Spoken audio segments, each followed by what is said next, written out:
Hello guys, my name is Prince and this is Math Center. Subscribe to my YouTube channel for more videos.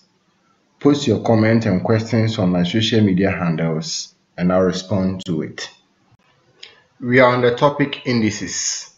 In the previous video, we considered the laws of indices. In this video, we are going to learn about the properties of indices. We are going to consider 6 properties in all. So let's begin with the first property. The first property says that a exponent 0 is equal to 1.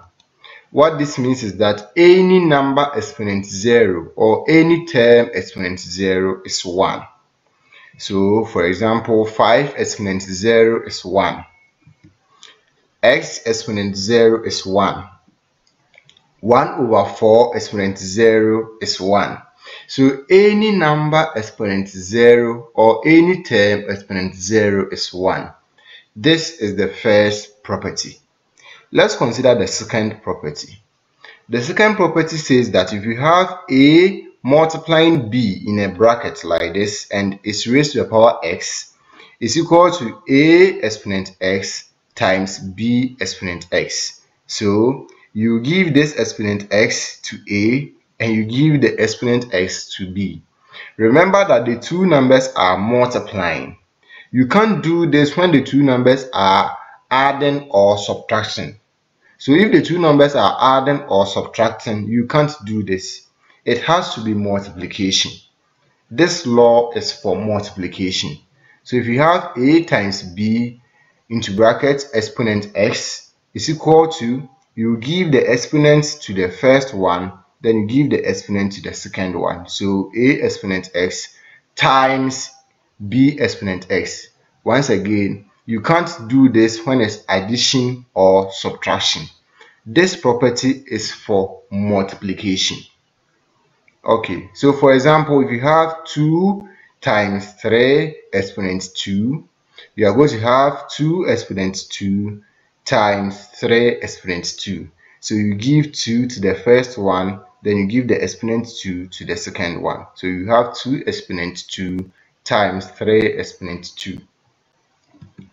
If you have 5 times 7 into brackets exponent minus 1, you are going to have 5 exponent minus 1 times 7 exponent minus 1. As our studies goes on further, we are going to learn how to simplify this. Okay, if you have n times m into bracket exponent 3, you are going to have n exponent 3 times m exponent 3. If you watch the video on algebra, you will see that this is equal to n exponent 3 m exponent 3. So this is the second property. Once again, look at the property very well. We can only do this when the two numbers in the bracket are multiplying. This property is for multiplication. Let's consider the third property. It says that if you have a exponent minus 1 is equal to 1 over a exponent x. Sorry, it says that if you have a exponent minus x is equal to 1 over a exponent x. Okay, so for example, if you have 3 exponent minus 2 is equal to 1 over 3 exponent 2. So you see, immediately we bring 1 over, then we write the number here as the denominator. The negative sign changes to positive. So you have 1 divided by 3 exponent 2. And this will give us 1 divided by 9. In the same way, if you have 4 exponent minus 1 is equal to 1 divided by 4 exponent 1.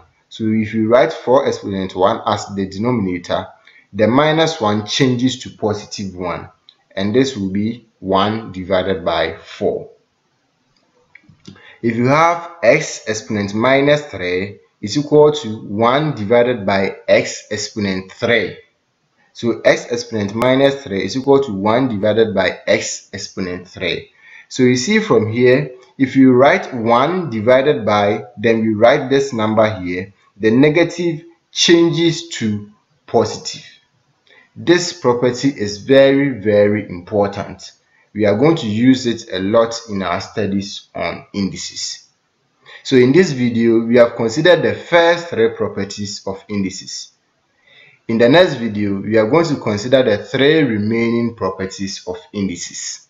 Bye-bye.